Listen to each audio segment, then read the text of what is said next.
Now, on 105.9 FM and streaming worldwide on the WMAL app. O'Connor and Company.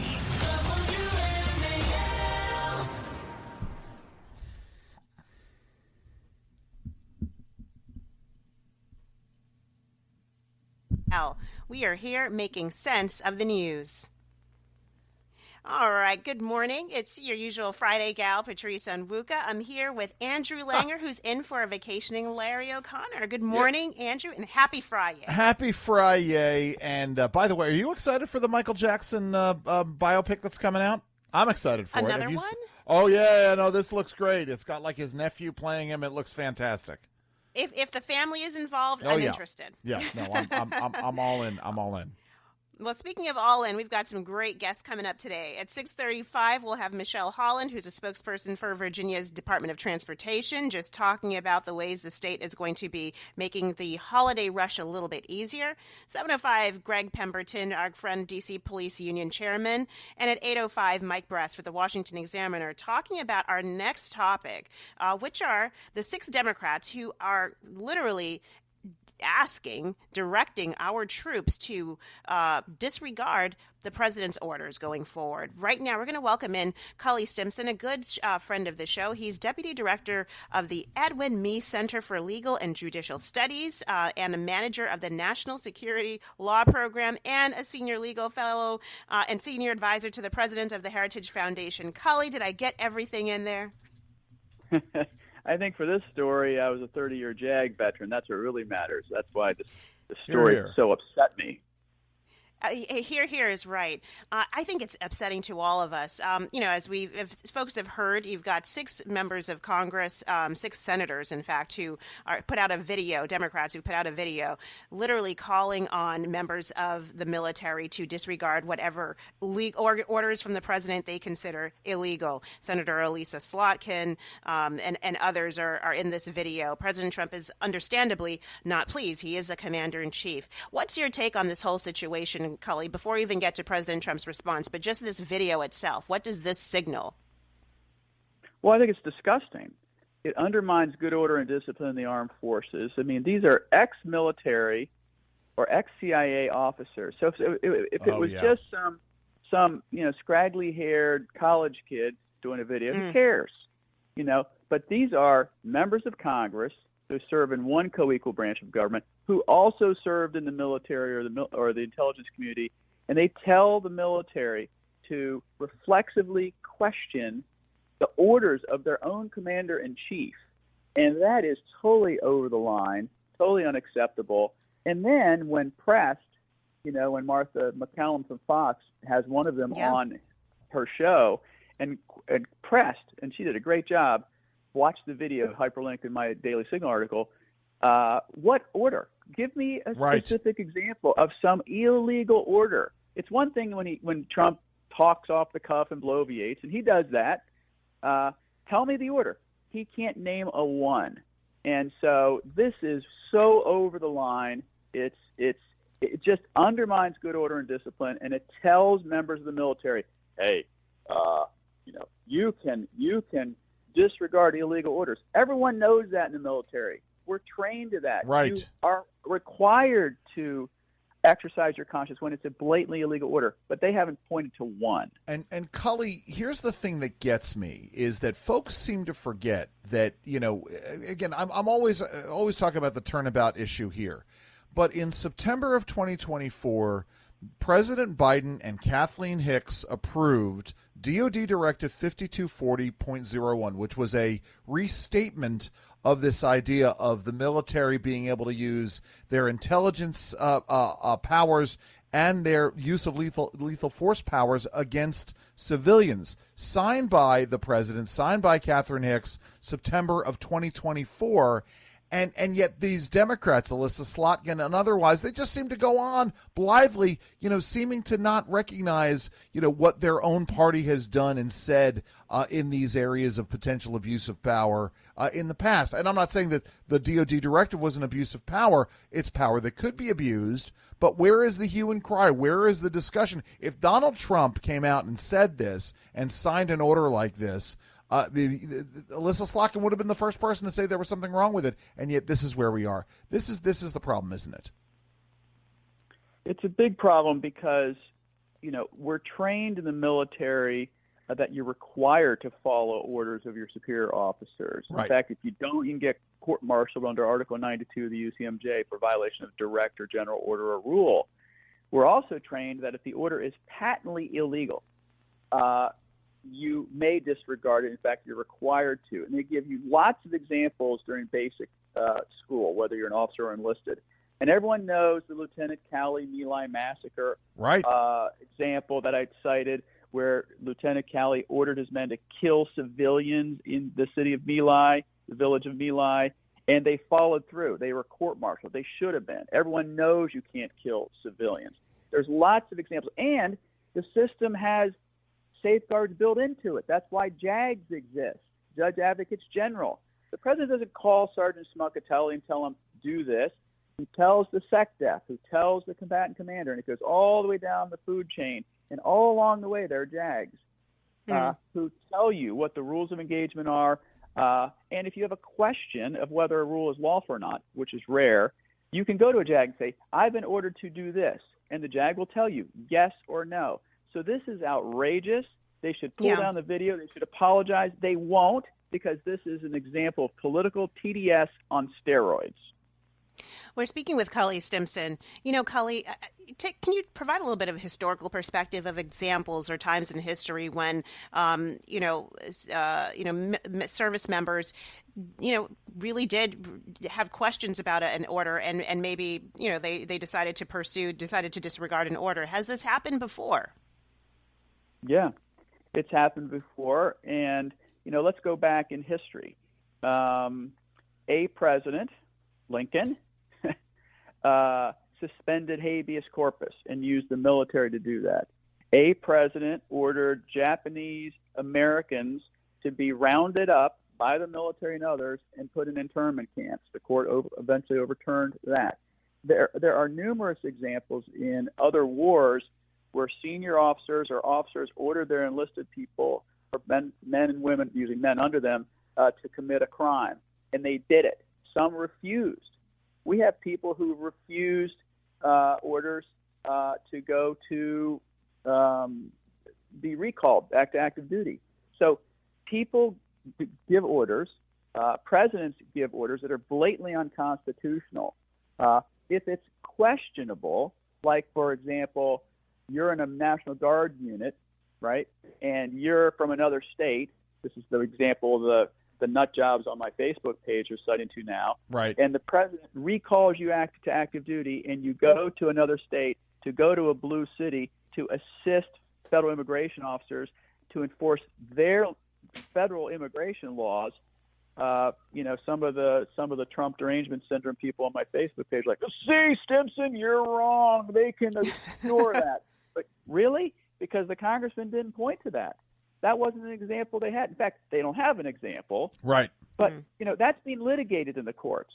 So if a JAG was talking to a young service member who is in a National Guard unit who's about to deploy, and the young man or woman says, "Hey, I don't think this is a legal order," the JAG's going to say, "It is a lawful order by the commander in chief. If it's going to get litigated, it will be litigated, but you will follow the orders." That's a patently lawful order. So these people don't like Trump. They don't like his policies, and they're trying to destabilize or call into question in the minds of the military the problems they have in their mind with this president politically. Yeah, it's damaging. Cully, thank you so much for your time. Folks can read. You've got a really great piece up at the Daily Signal right now. Call to military. Just reading the headline here. Call 30-year JAG veteran schools Democrats for video calling for sedition in the military. Folks can go to the Daily Signal to read that piece. Appreciate your time this morning, Cully. I'm sure we'll be tapping you to talk more about this as this situation unfolds. Thanks for having me on. Appreciate it. All right. Right now it's 6:16. WMAL, making sense of the news. Live from the Home Paramount Pest Control Studios. Home Paramount, the leader in pest control since 1939. All right, so let's come in with this. Let's let you guys listen to this montage video of these Democrats denouncing President Trump's orders.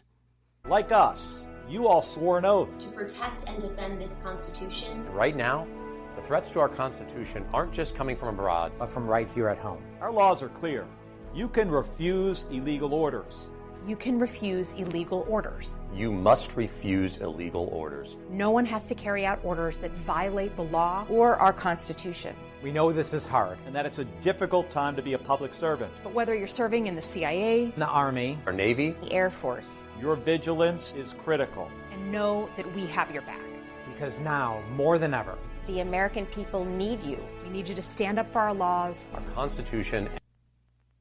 All right, so folks, that was the video that was posted earlier this week and featured the voices you heard were Senator Elisa Slotkin of Michigan, Mark Kelly of Arizona, Representative Chris DeLuzio in Pennsylvania, Maggie Goodlander out of New Hampshire, Chrissy Houlihan in Pennsylvania, and Jason Crow from Colorado. All Democrats, all having various levels of military service and experience. Who should know better, as our good friend Cully Stimson just talked about, Andrew. President Trump is irate, and understandably irate, that these sitting members of Congress who have sworn an oath to uphold the Constitution and every right delineated in it are now calling for service members to disregard the orders of the President of the United States. President Trump tweeted, "This is really bad and dangerous to our country. Their words cannot be allowed to stand. Seditious behavior from traitors. Lock them up." All I know What's your response? All I know is that, again, Andrew? if it had been Republican members of Congress, I got two thoughts on this, Patrice. If it had been Republican members of Congress during the Joe Biden administration, as I said, they would have been investigated. But the hue and cry from Democrats and the mainstream media would have been that they were engaging in an insurrection. This would have been a form of insurrection. January 6th, January 6th, January 6th. That's what it would have been all over again. The other part of this that I come back to, and of course now I just lost my train of thought in here. But it starts with that, and then it's the issue anyway. But that's where it starts with. Go ahead. Well, and I think to pick up on your thread here, so President Trump later mentioned that this seditious behavior is punishable by death, and so now the left has picked up on that, quote, punishable by death, these actions, and now they're running with it, saying that President Trump is threatening the lives of members of Congress. You've got here House Minority Leader Hakeem Jeffries. Folks like to call him the basement Barack or whatever. I'm saying folks, not me. But Hakeem Jeffries, Minority Whip Catherine Clark, who told us that the shutdown pain was leverage, and Rep. Pete Aguilar, they all issued this joint statement condemning the president's, quote, death threats against lawmakers and calling on House Republicans to do the same. Is this just a ploy for them to turn attention away from their failure in in keeping the government shut down? Is this just an easy way for them to change the conversation, Andrew? Well, right. I think that's some of it. You know, it's interesting because in this round, in Trump 2.0, we don't have the wheel of Trump anymore, right? During Trump's first term, I used to say that the Democrats would spin a wheel with all of the things that they were going to attack Trump on, and whatever it landed on, that was the theme of the week. Trump is a fascist. Trump is incompetent. Trump. We don't have so much of that anymore, and so much now is Trump dictating the narrative. And I think that there's something to be said for this idea that this is one of the ways for the Democrats to try to seize the narrative in the wake of the perception that they lost the shutdown fight. Now, I don't think they lost the shutdown fight. They got exactly what they want out of it. They won the election in Virginia, and Virginia's going to go down and start redistricting, and the Republicans may lose a couple of seats in Virginia as a result of all of this. That's what the Democrats' goal always was. Yeah. But nevertheless, this is their way of taking attention away from all of the good things that are happening, whether or not it's peace in the Middle East, or whether or not it's a good jobs report that happened this week, or whether or not it's other great economics news. So yeah, I mean this is about narrative shifting. Yeah, and I don't think it's going to have very long legs. We'll see. But I mean, I 100% agree. I think Democrats were looking for a way to get back on their feet, and they think that this is it. We're going to have Mike Brest coming up at 8 o'clock. He was the Washington Examiner reporter who, reported on this video to which President Trump responded. We're going to have him at 8:05. So folks, stick around for that. Right now, it's 8:23. All right, getting ready to get out of town for Thanksgiving? Well, we've got VDOT's Michelle Holland to give us the lowdown of how Virginia is going to make the traffic just a little bit easier. Stay with us. It's O'Connor and Company at 6:30. WMAL-FM Woodbridge, Washington, a Cumulus media station. Making sense of the news. News Talk 105.9.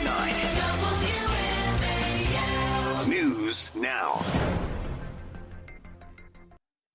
Now on 105.9 FM and streaming worldwide on the WMAL app. O'Connor and Company. All right. Good morning, folks. It's a Good Friday at 6:37 on News Talk 105.9 WMAL. We are here making sense of the news for you. I'm Patrice Onwuka, as you know me every Friday, and I'm here with Andrew Langer, who's in for a vacationing Larry. How are you doing, Andrew? Happy Friday. I'm doing great. I'm getting emails from friends. They'd heard Larry was going to be on vacation, and so they're eagerly so expecting to come back. Just for you. Yes. Terrific. Well, at 7:05, we've got Greg Pemberton. They can listen in for the D.C. Police Union chairman. Yeah. Good show of the friend. At 8:05, Mike Brest, Washington Examiner reporter, who covered Democrats. But right now, we're happy to welcome VDOT's Michelle Holland. She's a spokesperson for the Virginia Department of Transportation. Good morning, Michelle. Welcome to the show. Good morning. Good morning. Well, you've got some great news for travelers. This Saturday before the holiday rush, can we understand that some major road work is coming to an end on I-495 and delivering some good news, expanded roads? Tell us what's going on. Yes, that's right. We do have good news. Our 2.5-mile extension of the 495 express lane in the northern section of the Capitol Beltway is slated to open during the overnight hours tonight. To be fully open and operational tomorrow morning, weather permitting. That's fantastic. So 2.5 miles. I'm looking at the area here from Northern Virginia near the George Washington Memorial Parkway, all the way down to about through the Tysons region. Is that correct? That's right. The 2.5-mile extension will connect to the existing 495 express lanes where they currently end, which is near the Dulles Toll Road interchange, right, just north of Tysons, and they'll extend to the George Washington Parkway just before the American Legion Bridge. So we're providing 2.5 miles of new express lanes that people can choose to use. If they're traveling with 3 or more people, they can use them for free, toll-free. Listen, Michelle, as someone who migrated from Maryland to Virginia, I'm so familiar with that stretch, especially that area around Georgetown Pike. I'm thrilled that this is opening because now, essentially, folks, if you come around that side of the Beltway, what it's going to mean is you're going to be able to pick up the HOV, the express lanes. I call them HOV, but they're the express lanes. You're going to be able to go all the way from the end of the American Legion Bridge all the way down to the express lanes at 95 South or 395 into the district, depending on which way they're going. So, in the evening when you're trying to make your way through that area, you can go past a lot of traffic. This is just such exciting news, Michelle. How long did it take you to get to this point, and what's next? We need more of these express lanes. Where are they going to go? Well, you mentioned a good point. This 2.5-mile extension is great it's going to be great for that section of Beltway, which is extremely congested. It also connects seamlessly into our existing 94-mile network of express lanes in Northern Virginia. It also connects directly to our express lanes on I-66. So there are lots of options for travelers. Essentially, nearly all of our interstates in the Northern Virginia area will have the express lanes option on them now, except for a section in the southern part of the Capitol Beltway. but this provides drivers, that new option. And if they choose to take the express lanes, they will have a faster, more reliable trip. And we're also opening up 2 new connections, so 2 new access points. Right, at George Washington Parkway and from Route 267, the Dulles Toll Road, which is fantastic as well. I got to tell you, Michelle, I use the express lanes quite a bit, going southbound, especially coming into the district. But I got to tell you, that extension, when you guys opened that extension from Fredericksburg down all the way down to exit 126 and to exit 132. Almost to exit 126. That was a game changer for me. The extra 12 miles that was extended that way from 144. Sorry, go ahead. Yeah, that was a 10-mile extension on the southern end of our 95 express lane that takes drivers now from Stafford to Fredericksburg. And really, the whole system, the fact that it all connects together, has really been a game changer for travelers in Northern Virginia. Sorry, go ahead. Oh, we're speaking with Michelle Holland with VDOT. Andrew, did you have a follow-up on that? Yeah, I mean, I just want to know, what's that? Are you going to go from 132, exit 132 on 95, down past 126? Listen, I'm speaking like people who live in New Jersey, Patrice, because, we all know the exit numbers. So, 133. Yeah, exactly. New Jersey exit folks. 133, no, in Virginia, though, exit 133 is 17. Exit 130 is Route 3 in Fredericksburg. 126 is 17 in Massaponax. Are we ever going to get past that? Because there's a light at the end of the exit ramp at exit 126 that consistently backs traffic up onto 95. Are we ever going to fix that?